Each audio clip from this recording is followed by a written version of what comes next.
Hai, Assalamualaikum kawan-kawan. Saya Aira Ajwat dari SMK Pelagat ingin mempersembahkan tajuk infografik tentang pencemaran alam sekitar. Kawan-kawan, tahu tak apakah itu pencemaran alam sekitar? Pencemaran alam sekitar merupakan perubahan ciri fizikal, kimia atau biologi yang tidak dikehendaki dalam komponen alam sekitar, iaitu udara, air dan tanah. Pencemaran alam sekitar menyebabkan kemudaratan dan ketidakselesaan kepada semua hidupan. Kita lihat jenis pencemaran alam sekitar.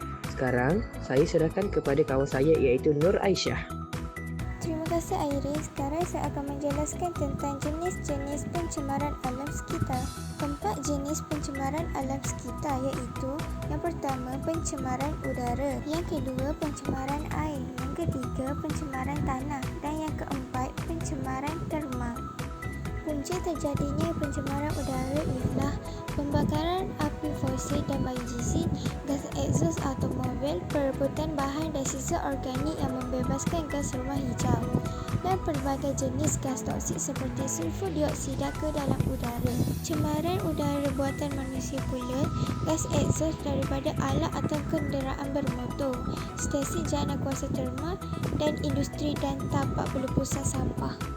Punca pencemaran air pula ialah sisa air sisa domestik seperti deterjen dan kubahan, sisa pepejah seperti sampah sarap, bahan kimia yang digunakan dalam pertanian seperti baja kimia dan racun perosak yang berlebihan. Terima kasih Aisyah. Seterusnya saya akan meneruskan dengan punca pencemaran tanah.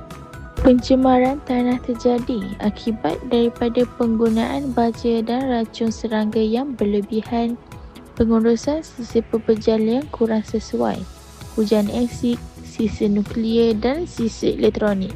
Punca pencemaran terma ialah 1. Penyahutanan, 2. Aktiviti perindustrian, 3. Pembakaran bahan api dalam kenderaan atau mesin.